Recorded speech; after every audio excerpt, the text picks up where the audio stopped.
E aí, pessoal, tudo bem? Mais um vídeo da TV Coyote no ar. E o Instituto Quest, um dos que teve a maior taxa de acertos nas pesquisas eleitorais feitas no ano passado, publicou mais uma rodada daquela pesquisa que eles fazem focadas em pessoas do mercado financeiro. Notem, não é uma pesquisa feita com a população brasileira buscando entender o que pensa a população brasileira seguindo métodos estatísticos bastante rígidos. Não, é uma pesquisa que busca ser um termômetro do que pensam as pessoas que têm grana. Em particular, as pessoas que têm grana da área especulativa, do mercado financeiro, não do empresariado, não da indústria e tudo mais, certo? Então, a gente está falando de uma parcela muito pequena de pessoas, parcela pequena com um poder estratosférico. Tão pequena que a Quest entrevistou apenas 94 pessoas. Só que essas 94 pessoas são gestores, economistas, analistas e tomadores de decisões das 67 maiores casas de investimento do Rio de Janeiro e de São Paulo, onde está concentrado o mercado financeiro. Ela foi feita entre o dia 6 e 10 de julho. Tá? A gente tem aí um universo que a pesquisa busca refletir, que é de poucas milhares de pessoas. Quando a Quest faz uma pesquisa nacional, que busca entender o que pensa uma população de 150 milhões de eleitores, ela entrevista 2.000 pessoas. Estatisticamente isso está correto, é um número razoável de entrevistas, sim, como eu já expliquei para vocês várias vezes ao longo da campanha. Nesse caso, a gente está falando de poucas milhares, as 94 entrevistas, em alguma medida, elas permitem que a gente tenha uma noção clara sobre como que está o pensamento dessa turma específica, dessa turma poderosa específica, certo? Bom, vamos então aos dados daqui, acho que já ficou bem claro aqui, que sim, mesmo que você tenha só 95 entrevistados, esses números nos interessam bastante, e sim, eles servem bem pra gente medir os ânimos no mercado financeiro com relação ao governo. E é assim que começa a pesquisa, tentando entender o que eles pensam do governo. Avaliação do governo Lula, gente. Negativo, 44%. Regular, 36%. Positivo, 20%. Olha, é um número que, se a gente olhasse para ele de forma isolada, poderia parecer, o Lula vai mal no mercado financeiro. Só que se você olha para a série histórica que vem desde o início do ano, a gente vê que de maio para cá, o Lula caiu em negativo de 86 para 44. Caiu pela metade praticamente. O positivo foi de 2 para 20, se multiplicou por 10, tá? O regular de 12 para 36, então triplicou. A gente tem uma melhora de humor com o governo Lula evidente e escancarada. Voltando a colocar a coisa da amostragem, porque eu não quero que surja confusão e má compreensão a respeito disso, quando a gente tem aqui 44 de negativo, significa que cerca de 40 e poucas pessoas disseram que é negativo. E na pesquisa anterior, 86 tinham dito que era negativo, né? A gente tem aí menos de 100 pessoas, né? Então significa que menos do que 44 pessoas falaram que é negativo. Ministro da Fazenda, Fernando Haddad, como você avalia o trabalho dele? Em maio, eram 26. Agora, 65 consideram o trabalho do Fernando Haddad positivo. Triplicou, praticamente, né? Um pouco menos do que triplicar. Mas chama a atenção. Negativo, caiu de 37 para 11. O Haddad virou queridinho do mercado financeiro. Virou queridinho do mercado financeiro. Não é que nem o Lula, que continua meio mal, mesmo tendo melhorado muito. Não, o Haddad vem de uma série melhorando das 2 últimas pesquisas, que faz com que ele tenha virado um odiado para um amado. Em pouquíssimo tempo. Tá? Próximo dado, né? Qual a capacidade do governo aprovar sua agenda no Congresso Nacional? Bom, temos aqui capacidade regular caiu de 51 para 49, baixa caiu de 39 para 24, alta foi de 10 para 27, né? Então, a impressão com relação à capacidade do governo aprovar suas pautas no Congresso Nacional cresceu. É evidente que isso vem na esteira ali das votações do arcabouço fiscal e também vem na esteira ali da véspera, né, quando a pesquisa foi feita, da votação da reforma tributária, em que já havia uma clareza de que ela deveria ser aprovada. Perguntas mais específicas sobre a política econômica adotada pelo Ministério da Fazenda e pelos demais ministérios ligados à área. A política econômica do país está indo na direção certa ou errada? 90 consideravam que ela estava errada em maio de 2023. Esse índice caiu para 53%. Consideravam que estava correta 10%, foi para 47%. Mudança total de entendimento sobre o rumo da política econômica. Tá? Nos próximos 12 meses, qual sua expectativa em relação à economia? Em maio esperavam que iria piorar 61%, viraram só 21%.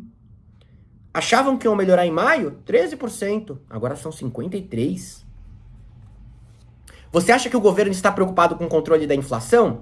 80% diziam que não em maio. Caiu para 66%, uma queda mais leve. O Conselho Monetário manteve a meta de inflação. Essa decisão foi certa, 94%, errada, 6%. A adoção do novo sistema de metas de inflação contínua é positiva, 81%, negativa, 19%. Surpreende, havia uma dúvida até que ponto o mercado financeiro considerava tão positiva essa mudança. Talvez tivessem expectativa de que fosse uma mudança que lhes desagradasse mais. Assim como o arcabouço fiscal, né? O teto de gastos pro mercado financeiro, era considerado uma medida boa, muito boa.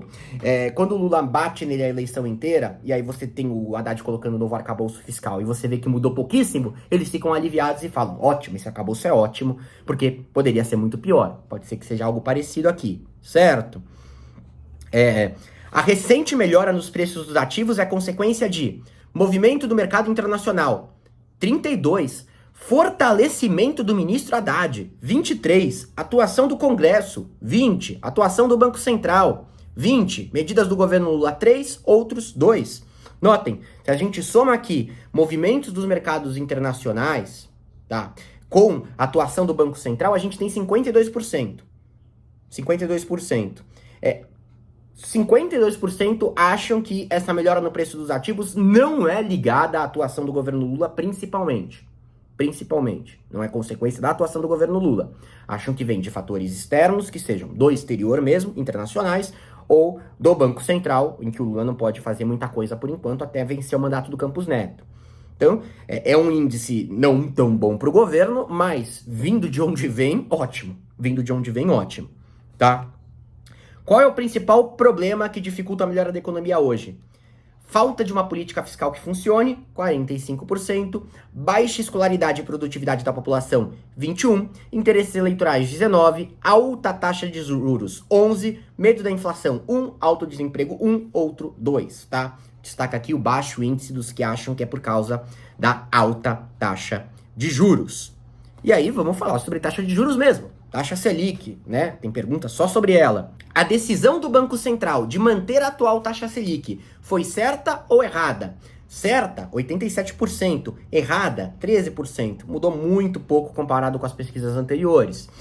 Como você avalia o tom da ata emitida após a reunião do Copom no dia 21 de junho? Otimista, 55%. Neutra, 37%.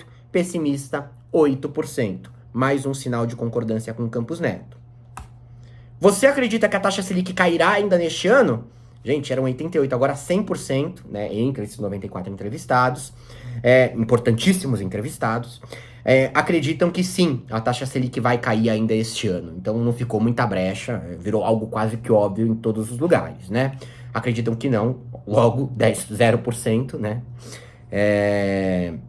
Também já havia uma positividade nesse sentido razoável no mês de maio. Em qual reunião do Copom você acredita que haverá redução da taxa Selic? Olha, em maio, só 34% achavam que seria na reunião de agosto, tá? Você tinha ali 25% que achavam que seria em setembro, 20% que achariam que seria em novembro, e por aí vai. Agora, gente, 92% acham que vai ser em agosto, tá? 7% em setembro. O resto zerou. Ninguém acha que passa de setembro, né? A discussão é quanto que vai cair? Depois dos índices de inflação divulgados, dos dados todos que saíram, né? Não é mais se vai cair, é quanto. E a Quest também fez questão de perguntar para essa turma. Na reunião do Copom de agosto, a decisão sobre a Selic será diminuir em mais de 0,5. Ao contrário do que está colocado aí na imprensa, a crença de que vai cair mais de 0,5, ela não tá muito forte, né? Algumas reportagens citaram essa possibilidade. Diminuir em 0,5, 32. É um índice, bom, razoável, tá? Diminuir em 0,25, 56. É quase o consenso. Aí 7% acham que vai ser mantida e 4 falaram que vai aumentar em 0,25%. Quem são esses 3 ou 4 entrevistados aí, né, que representam 4%, visto que a gente tem uma totalidade de quase 100%? Eu não faço a menor ideia, mas isso aqui é maluquice, tá? Isso aqui deve ter sido uma resposta provocadora ou eles preencheram errado, porque não tem explicação. Como você avalia a atuação do presidente do Banco Central desde o começo de 2023? Forma positiva 86%, regular 7%, negativa 7%. Em relação à futura indicação do Lula para a presidência do Banco Central, você está muito preocupado, 71%, pouco preocupado, 27%, nada preocupado, 2%. Entramos em reforma tributária. Na sua avaliação, a reforma tributária deve aumentar ou diminuir o bem-estar das pessoas? 66% acham que deve aumentar, 34% diminuir. Não é segredo para ninguém que a reforma tributária ela é vista com bons olhos no mercado financeiro. Isso se reforça quando você vê a pergunta: qual a sua expectativa em relação à taxa de juros agora que a reforma foi aprovada? 1% aumentar, aqueles malucos, fica igual 45, diminuir 54. Né? E você avalia que a reforma tributária terá impacto para diminuir a guerra fiscal entre os estados? 77% acham que vai ter esse impacto. Resultado do setor industrial? 71%. Geração de emprego? 52%. Redução dos preços finais ao consumidor? 27%. Resultado do setor de comércio e serviços? 24%. Arrecadação dos municípios? 23%. Certo? Petrobras. Como você avalia a nova política de preços da Petrobras? Negativa 63%, regular 31%, positiva 6%. Não mudou nada, né, gente? A nova política de preços da Petrobras é idêntica à antiga, só mais bonitinha. Vai entender, mas acharam negativo. A política de preços da Petrobras está sendo influenciada por razões políticas? Sim, 97%, não 3%. Imagem do Brasil e investimentos externos. Desde que o Lula tomou posse, a imagem do Brasil no exterior melhorou para 51% do mercado financeiro, contra 46% da pesquisa de opinião pública geral feita em junho, tá? Ficou igual 29 contra 9 da opinião pública, piorou 20 contra 34 da opinião pública. Então, há um entendimento majoritário no mercado financeiro que a imagem do Brasil melhorou no exterior com o novo governo, tá? Qual a sua expectativa em relação aos investimentos externos do Brasil no próximo ano? Aumentar, foi de 26 para 54, dobrou, reflexo, né, do Haddad ter caído no gosto do mercado financeiro. Diminuiu, de 23 para 7, ficou igual, de 51 para 39, tá? Oposição a Lula, acredita que em 2026 haverá candidato viável, nem ligado a Lula e nem a Bolsonaro? Não, 57%. Sim, 43%. Bem meio a meio, né? Se Bolsonaro não puder se candidatar, quem ele deveria apoiar em 2026? 74%, Tarcísio de Freitas. 19%, Romeu Zema. Pelo amor de Deus, gente. Mas tudo bem. 5%, nenhum desses. 1%, empatado, Michele Bolsonaro e outros. Flavinho, coitado. Ninguém dos entrevistados gosta do Flavinho como sucessor do Bolsonaro. Confiança nos líderes políticos. O quanto você confia em cada um desses líderes políticos, tá? Vou focar aqui primeiro no índice de pouco ou nada. Lula, 95%, não confio praticamente nada. Jean Paul Prattis, o presidente da Petrobras, 91%. Não gostaram da política de preço, não vão gostar do Jean Paul, né? Jair Bolsonaro, 82%. Pena que a Quest não fazia essa pesquisa no primeiro mandato do Jair. Eu queria saber, né, o que eles pensavam do Jair antes. Parece que agora não confiam quase nada nele, né? Uma ampla maioria. Só 1% disse que confia muito, o mesmo índice para o Lula. Rodrigo Pacheco, 77%, pouco também. Geraldo Alckmin, 76%, gente. Esperava um pouco mais pro Alckmin. Simone Tebet, 69%, confia pouco ou nada. Arthur Lira, né, era a favorita do mercado, tava entre elas, acho que não gostaram dela ter entrado no governo Lula. Arthur Lira, 52%. Vou confiar no Arthur Lira? Mas para a pauta econômica, no geral, ele sim corresponde aos interesses do mercado financeiro, então até que é compreensível. Fernando Haddad, gente, ó, se eles estão gostando da política econômica do Haddad, estão só amores com a política econômica do Haddad, eles ainda desconfiam muito do sujeito. Não é flor que se cheire também, porque só 13% disse que confia muito, né? 47% mais ou menos, 40% pouco ou nada. Então ainda há uma retração. Tem gente que não confia pouco ou nada, que tá gostando da política econômica. Haddad vai, ao longo dos próximos 3 anos, tentar convencer essa gente de que ele é confiável de verdade. Romeu Zema, muito 50%, né? Não vou falar nada. Tarcísio 55%, Roberto Campos Neto 72%, tá?